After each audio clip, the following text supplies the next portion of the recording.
El tema que vamos a tratar hoy es la estimulación en la baja respondedora, los objetivos.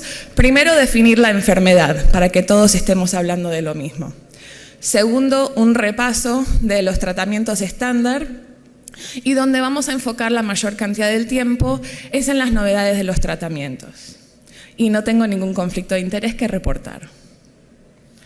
Primero, ¿cómo definimos a una baja respondedora? En Estados Unidos estamos utilizando más comúnmente el criterio de Bolonia, aceptado por ESHRE y donde se requieren 2 de 3 criterios presentes. Primero, que la paciente tenga una edad materna avanzada mayor o igual a 40 años u otro factor de riesgo para baja respuesta. Segundo, una baja respuesta previa menor o igual a 3 ovocitos con una estimulación estándar.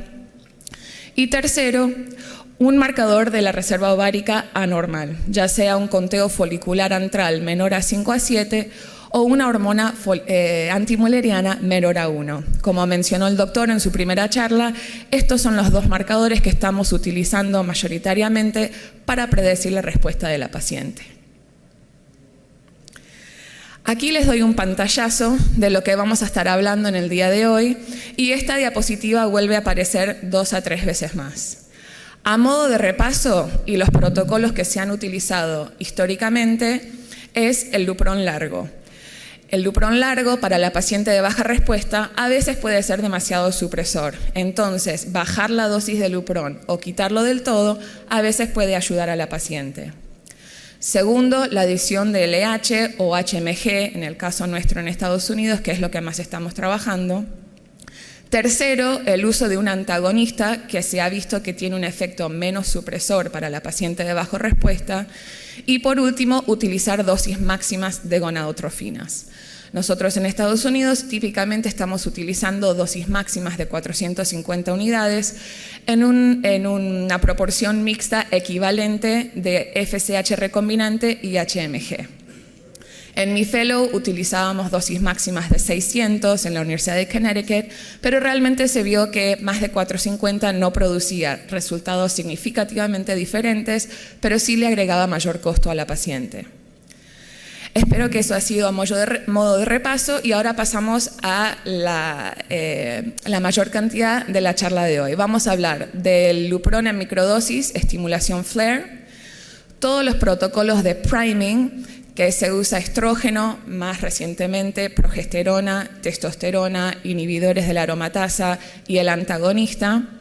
Y finalmente vamos a hablar del uso de la DEA, dexametasona o esteroides y de la hormona de crecimiento.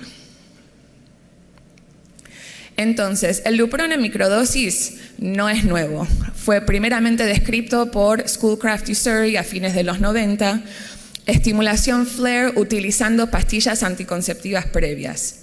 El protocolo que describen ellos es el uso de pastillas anticonceptivas por 21 días o 3 semanas.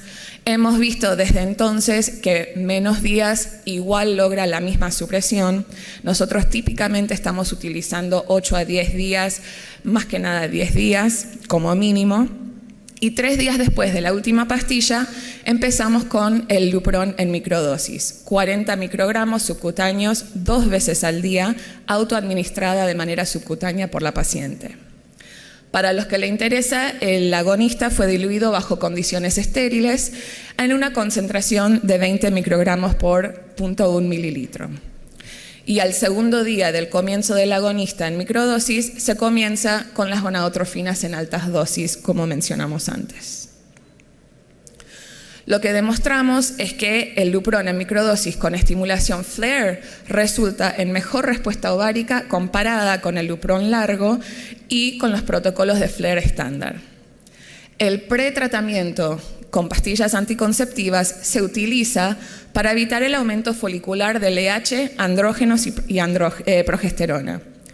Ese aumento ha documentado efectos negativos sobre la calidad ovocitaria, la tasa de fertilización y la tasa de embarazo. Utilizando el protocolo de Lupron en microdosis, logramos una secreción inicial sostenida de FSH y LH, o sea, un efecto estimulante, y luego previene el aumento del prematuro del LH. O sea, se utiliza hasta el día de HCG. Bueno, ahora pasamos a hablar de los protocolos de priming. El priming primero se describe con la utilización de estrógeno, pero también vamos a hablar de la progesterona y la testosterona. El protocolo descrito aquí incluye el uso de estrógeno de 4 miligramos, estrógeno oral, perdón, que reduce el tamaño y mejora la homogeneidad de los folículos antrales tempranos en día 3. O sea, el concepto es prevenir una elevación temprana de la FSH, logrando un efecto de sincronización y uniformidad en el crecimiento folicular durante la estimulación. Mi amiga y colega Vanessa Weitzman en el 2008 comparó el protocolo de Lupron en microdosis versus priming con estrógeno y no encontró diferencias significativas. Creo que esto es importante porque para la paciente, si el Lupron es demasiado costoso o si no se consigue el Lupron en microdosis, el antagonista con efecto priming de estrógeno previo puede ser un protocolo significativo. Otra fellow de la Universidad de Connecticut, donde yo hice mi subespecialidad, comparó el priming con estrógeno solo versus el priming con estrógeno y antagonista y no se encontraron diferencias significativas. El concepto aquí era de ver si uno lograba suprimir con estrógeno, si más supresión en la fase lútea sería beneficioso, pero no se encontró diferencia. Más recientemente se han descrito protocolos utilizando priming con progesterona. El concepto aquí es que a veces el estrógeno puede ser demasiado supresor para la paciente pobre respondedora, la progesterona sería menos supresor. El más comúnmente es usado, acetato de medroxiprogesterona 10 miligramos día, comenzando 7 días después de la ovulación, en el ciclo previo. Y sí demostró mejorías en los parámetros de ART, número de ovocitos obtenidos, número fertilizado, pero no hubo diferencias en las tasas de embarazo. En ESHRE 2020, Subira et al. Presentaron un estudio randomizado comparando 3 protocolos diferentes utilizando priming con testosterona transdérmico previo. El protocolo de testosterona largo incluyó la testosterona en gel transdérmico, 12.5 miligramos día, en los 2 ciclos previos a la estimulación. La testosterona corta, que utilizó lo mismo, pero en la fase lútea previa solamente. Y el tercer grupo, que no incluyó testosterona. Y la conclusión de este estudio randomizado fue que no hubo diferencias significativas. Aquí vuelvo a acotar que en realidad, a pesar de que muchos de estos estudios no encuentran diferencias significativas, todas presentan opciones para la paciente baja respondedora. Y a manera anecdótica, con casi 10 años de experiencia, lo que sí vemos es que las pacientes responden diferente a diferentes protocolos. Hay pacientes que van a andar mejor con las Lupron en microdosis y pacientes que van a andar mejor con un protocolo de priming. Entonces, saber de estas diferentes opciones creo que es importante para el especialista en su armamentario. Bien, ahora vamos a pasar a hablar del priming con antagonista y los inhibidores de la aromatasa. ¿Por qué utilizar inhibidores de la aromatasa en los ciclos de alta complejidad? Se considera que el mecanismo de acción aumentaría la secreción de gonadotrofinas endócrinas, que es lo que utilizamos comúnmente en los ciclos de baja complejidad. Aumentaría los andrógenos dentro del ovario, lo cual optimizaría la respuesta ovárica a la estimulación. Y tercero, aumentaría los receptores de FSH dentro del ovario con el mismo fin. En el 2009 se publicó un estudio comparando el Lupron en microdosis versus un protocolo antagonista con uso previo de letrozol. Y a pesar de que hubo más ovocitos en el protocolo con Lupron en microdosis, sí hubo mejor tasa de implantación con el uso de letrozol previo. Otra vez, Alia Elazar, otra fellow de UConn en el 2011, comparó el protocolo de estrógeno más antagonista previo, o sea, ese priming que describíamos antes, versus el uso de letrozol y no hubo diferencias significativas. Acá describo los 2 protocolos para el que le interese utilizar. El grupo de estrógeno con antagonista utilizó un estrógeno transdérmico, o sea, un parche o 0.1 miligramo día por medio, y al día después se le agrega el antagonista por 3 días. La paciente comienza gonadotrofinas al segundo día de la menstruación. Y en el grupo de letrozol, el letrozol se utilizó 5 miligramos o 2 pastillas día por 5 días, y al 5.º día de iniciar el letrozol, uno empieza las gonadotrofinas en altas dosis. Ahora quiero hablar por ahí de algunos protocolos un poco más controversiales, pero creo que sí también son importantes de discutir. Uno es el uso de la DEA previo al FIV con el agregado de CoQ10. Segundo, el uso de glucocorticoides o dexametasona. Y finalmente, el uso de la hormona de crecimiento. El concepto de utilizar la DEA, que es un andrógeno débil, como saben todos ustedes, primero se describe a fines de los 90 y los investigadores fueron motivados por un aumento observado en IGF-1. Aquí cabe recordar que el rol de IGF-1 es amplificar la acción de las gonadotrofinas a nivel ovárico. Entonces, si uno logra regular el IGF-1, puede regular la sensibilidad de las células granulosas a estas hormonas pituitarias.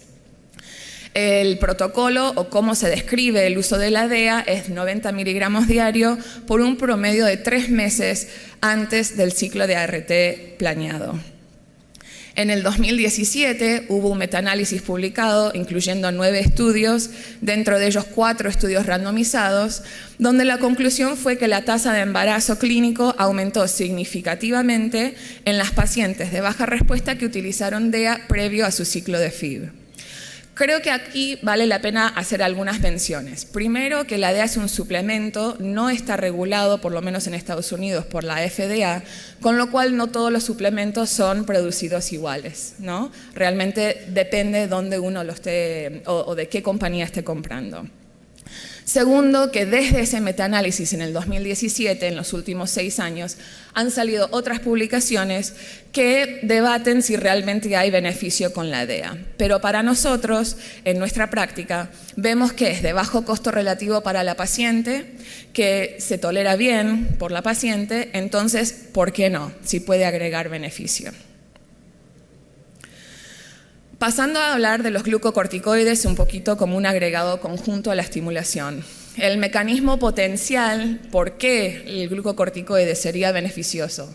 Primero, que la dexametasona se utiliza como sustrato para la esteroidiogénesis, lo cual impactaría directamente el desarrollo folicular.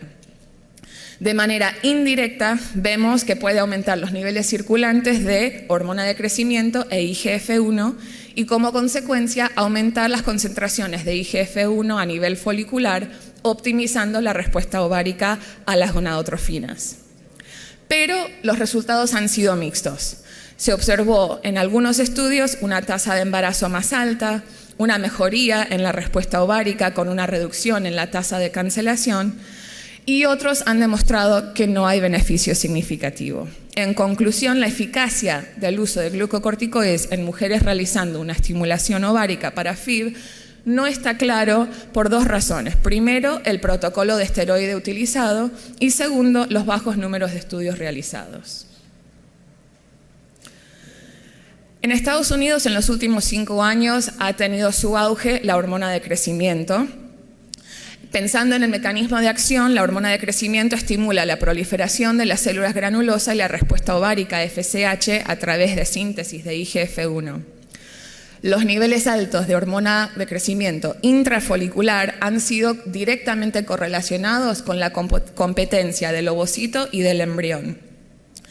Un metaanálisis publicado que incluyó 6 estudios randomizados y casi 170 pacientes mostró un aumento en la tasa de nacidos vivos y un aumento en el número de pacientes que llegan a transferencia con el uso de hormona de crecimiento. Pero hubo un alto grado de heterogeneidad en los estudios incluidos, incluyendo la definición de una pobre respondedora, la dosis de hormona de crecimiento utilizado y los protocolos de estimulación utilizados.